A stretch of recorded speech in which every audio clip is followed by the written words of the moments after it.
لا إله إلا الله محمد رسول الله. الحمد لله رب العالمين وأفضل الصلوات وتم التسليمات على المبعوث رحمة للعالمين سيدنا محمد بن عبد الله بن عبد المطلب وعلى آله وأصحابه ومن اهتدى بهديه واستنى بسنته إلى يوم الدين وبعد.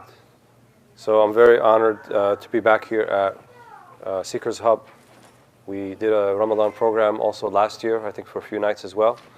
And it's always a pleasure to come back and address the people of the believers and the brothers and sisters of Mississauga as usual.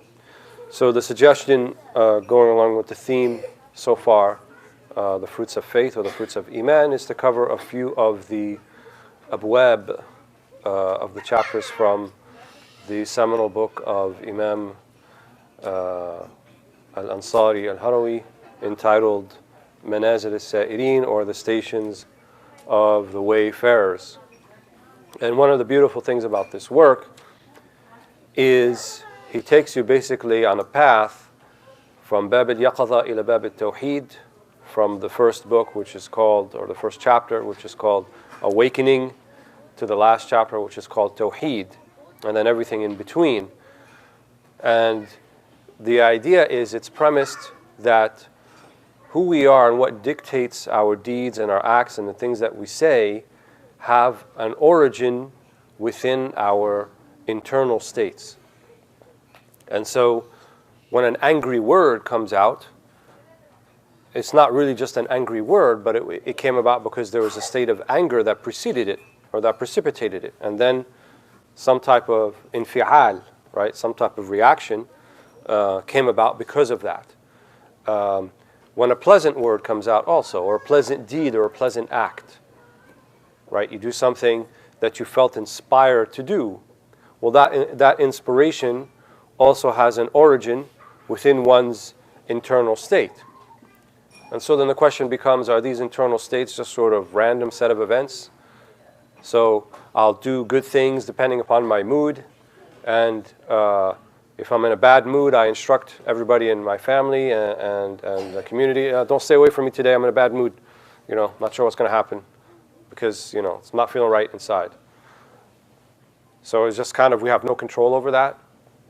It just comes and goes like the wind, and we don't really have recourse to somehow structure these internal states. Or is there a manhaj, right? Is there a methodology, is there a program that one could possibly try to pursue that can go a long ways towards rectifying these internal states? Right? The hadith of the Prophet ﷺ, إِنَّ فِي الْجَسَدِ لَمُضْغَةً إِذَا صَلَحَتْ صَلَحَ الْجَسَدُ كُلُّهُ وَإِذَا فَسَدَتْ فَسَدَ الْجَسَدُ كُلُّهُ أَلَا وَهِيَ الْقَلْبُ. In the body there is a morsel of flesh. If it becomes rectified, everything else becomes rectified. If it becomes corrupted, everything else becomes corrupted. This morsel of flesh is the heart, right? And as the fuqaha say, they don't mean the heart as samburi. They don't mean the heart that's the actual physical organ, but they mean the heart that is from the al-madda al-latifa, right? From that which is of the malakut, from that which is of another realm, the heart that feels, the heart that can be inspired, and the heart, they say, is mahal nazarillah, that is the receptacle of the divine gaze. إن الله لا ينظر إلى صوركم ولا أعمالكم أو أجسادكم في رواية ولكن ينظر إلى قلوبكم. Allah does not gaze upon your outward forms, but rather His gaze is focused upon the internal state, the heart. So the heart is where it all happens. This is where the intention comes in. This is where motivations come about. This is where we can feel inspired to do things. This is where we can feel maybe not so much inspired to do things. And so working on that aspect of who we are will affect everything else, and ultimately will be much more sustainable for a practice of the sunnah of the Prophet ﷺ. So while much emphasis has been put upon what the Prophet ﷺ said and what he did as the sunnah, or as the normative sunnah, part of that is, well, what are the prophetic states? What are the ahwa? What are the maqamat? What are the fruits of this process that we call as-sayr was-suluk, or as-suluk, right? Sometimes it's called sayr, sometimes it's called suluk. As-sa'irun ilallah, those who are going towards Allah subhanahu wa ta'ala. As-salik, the one who is forging a path towards Allah. And Allah is not in a physical place, obviously. Allah subhanahu wa ta'ala munazzih an az-zaman wal-makan wa ma yushbih al-hawadith itlaqan. Right? Allah subhanahu wa ta'ala doesn't resemble anything of the creatures that He created. So He is neither in a place, a physical place, or in a physical time, but He transcends all of that. He is not applicable, all of those things to Him. So when we say journeying or wayfaring towards Allah subhanahu wa ta'ala, it's not a physical space you're traversing, but it is the space of the both internal and external obstacles that will get in your way to have a greater understanding and realization of Allah subhanahu wa ta'ala. And so there are internal ones and there's external ones. The external ones, ad-dunya wa shaitan. Dunya, right? The kind of the social aspect of us striving for things that are of a fleeting nature, based upon what we observe and see from other people who we consider to be our peers and our neighbors. Oh, he got a new Lexus, I want to get one too. They just got a new house or condo in this nice area of town, and oh, I think I should be striving for that. And this is a tanafus, right? Competing in things of dunya. It's an obstacle, actually, to having a greater understanding and ma'rifah of Allah subhanahu wa ta'ala. With shaitan, maybe asar, right? Satan himself is not going to be remiss and negligent in trying to coax you and using your own internal folly to get you to do the things that he wants, which is basically to do anything that's a mukhalafa, anything that contravenes the command of Allah subhanahu wa ta'ala. But generally it's acknowledged that the greater obstacles are the internal ones, your own self. أعد عدوك نفسك التي بين جنبيك كما قال صلى الله عليه وسلم.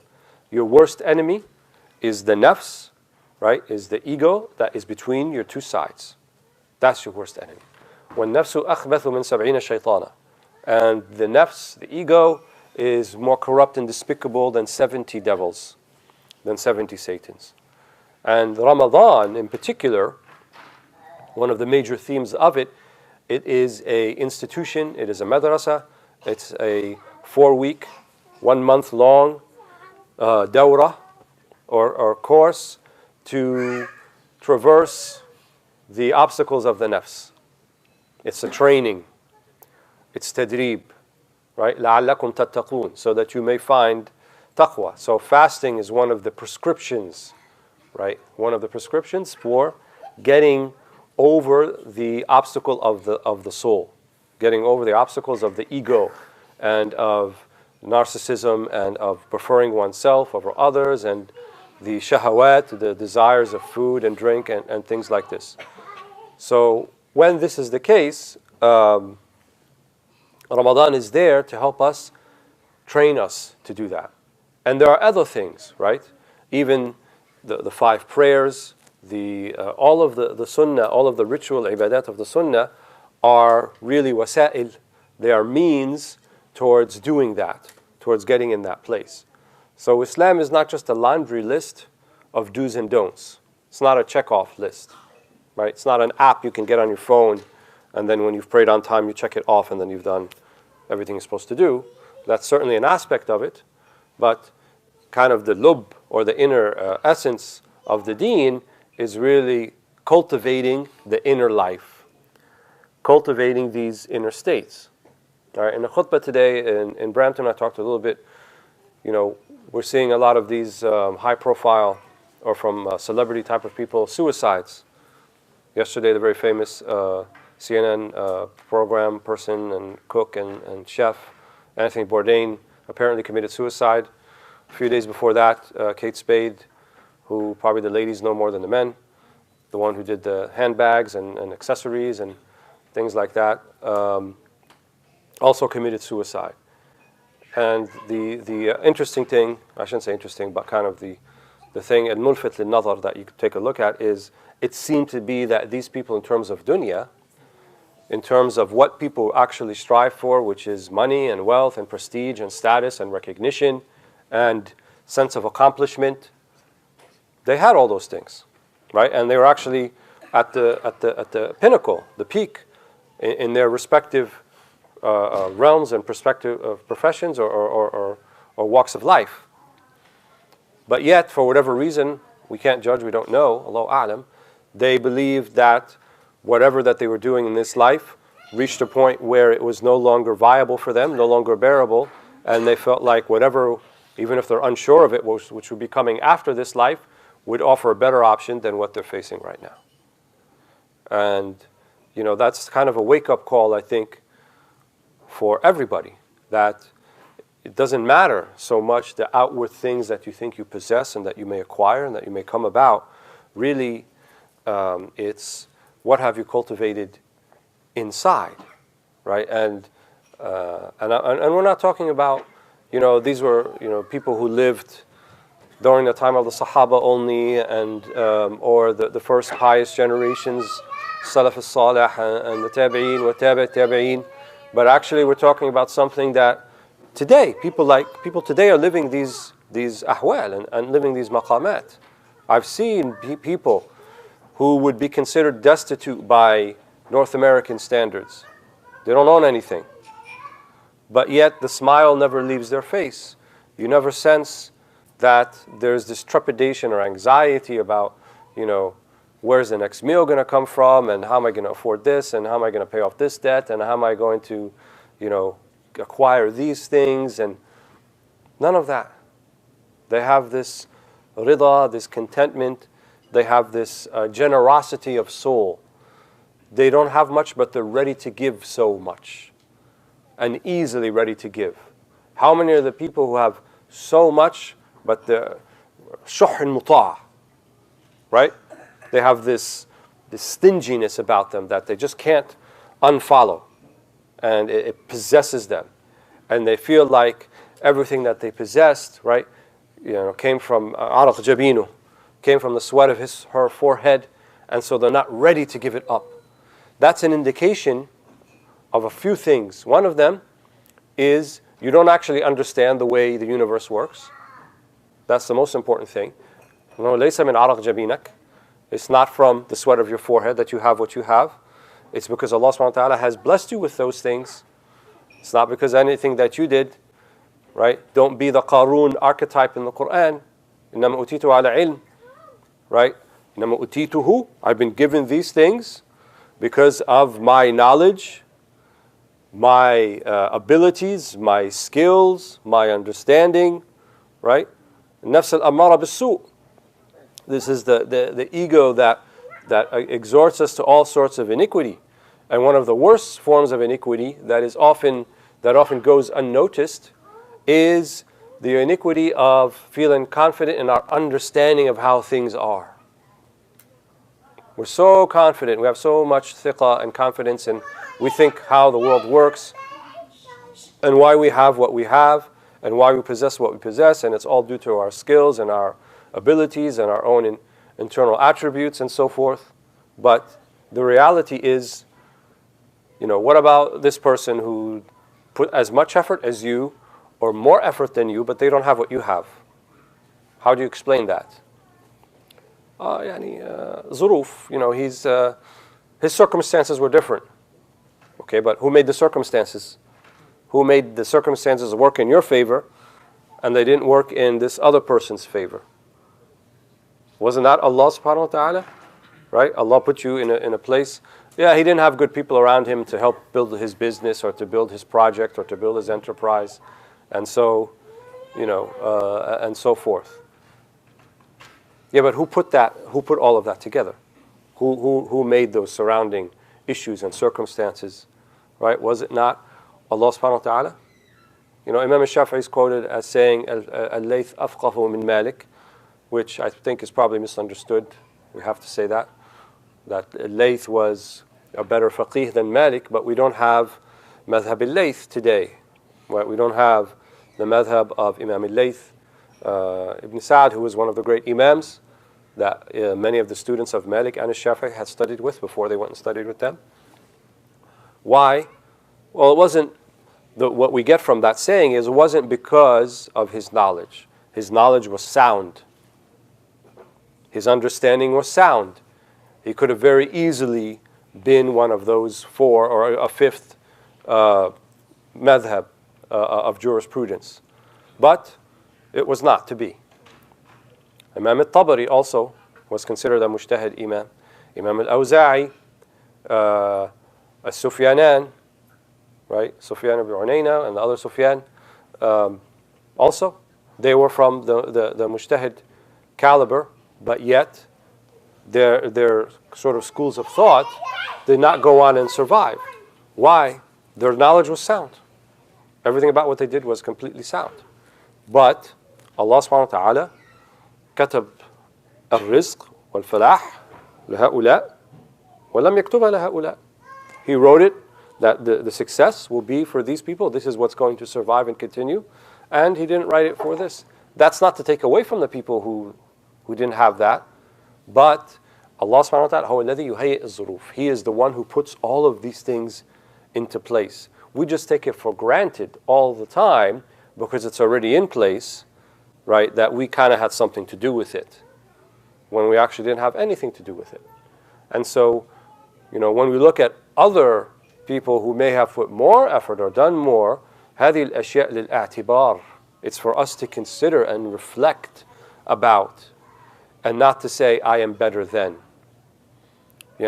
Look at the fruits of the Quran. What did Sahib al-Jannatain, the one of the two gardens in Surah Al-Kahf, he didn't understand how the universe worked. First, he thought that the two gardens that he possessed, Allah couldn't possibly give him something better than that, right? And also, he was muftakhir, right? He said to his friend, whether it was his brother or his cousin or his neighbor, right? I am more than you in wealth and in terms of progeny, and so I am better than you. He saw it as a product of his labor. And so he didn't understand. That's an archetype, right? Just like Qarun is an archetype, the one who believed that everything was because of his own abilities. And then we see the reality of what they are, right? When Allah takes all of that away, in an instant, the earth literally swallowed up Qarun and his entourage and his horses and his chariots and all of the things that he had. And literally overnight, the two gardens were reduced to dust, like they were never there to begin with. So the believer then is going to cultivate these inner states, right? And there are going to be things that can help contribute to that. There's going to be things that will bring you, right, to these realizations. And then when the heart becomes pure and sound as a result, then all of the deeds will be rectified. Why would you have even one, حبة خردل من كبر? Why would you have even one small iota? One of the scholars, he said that the khardal is like, there are 6,000 khardals in 1 gram. So how much kibr is that? How much arrogance, right? That even if one person has this little bit, they may not enter into paradise. هذا حق. هذه حقيقة. This is the reality, right? Because it means you don't understand. There's no reason for you حتى تتكبر. There's no reason for you to have any level of arrogance, of kibr. There's no justification for it to begin with, despite what you may think that you have, or that you possess, or that you have better than other people. So this book then, from the beginning, Al-Yaqadha, from awakening to Tawheed, kind of goes and shows you how about, what are the pitfalls and what are the things we need to sort of be thinking about to acquire these internal states. In a previous class, I don't know if it was last year or the year before, we did some of the beginning of the first 10 chapters. So there's 10 chapters of 10 maqamat in each. And so what I did in the previous one, the first qism or the first section is called al-bidayat. Right? Al-bidayat means the beginnings. So it talks about awakening, yaqadha, and tawbah, right? And repentance to Allah subhanahu wa ta'ala, because it has to begin with repentance towards Allah subhanahu wa ta'ala. But then the other chapters go into other issues. So I'm going to be reading from the second 10 chapters, since we did a little bit of the first. These second 10 chapters are called Qism al-Abwab, or I think it's translated as the gates. So we had bidayat, we had beginnings, and now we have the gateways or the pathways. And these are now saying, how do we enter into the different paths of suluk, right? Of wayfaring towards Allah subhanahu wa ta'ala. And, you know, what we commonly call emotion or feelings, and a lot of times we're kind of a little dismissive of it. You know, people might just sort of very casually say, you know, you got to do this and don't let your feelings get in the way. You know, don't let those feelings, you just got to go and do it, and so forth. The deen is not just kind of a marathon of willpower. What I mean by that is we shouldn't have the expectation that I am going to succeed in my willpower, right? The power to will what I want to happen in every single thing that comes up in my life, in every single challenge. And then that's the way it just has to be. I don't believe Allah subhanahu wa ta'ala intended it that way for us. We're going to face challenges, and we're going to face difficulties, and we have to overcome things. And it's going to take resolve, it's going to take himmah and fortitude, but also there are things that are just beyond willpower as well, right? There's tajalliyat, there's futuhat, there's taysirat, there's facilitations, there's going to be openings, right? Because when you make it all just about willpower, you are mired and stuck in the ana, in the me. And one of the pitfalls of the tariq, of the suluk, is becoming mired in the me, in the I, right? It's like a quicksand. Once you slip into it, and you struggle to come out of it, but it still goes back to me and I, and so forth. And one of the objectives is to go from ana to huwa. It's to go from the I to the he, with capital H, namely Allah subhanahu wa ta'ala.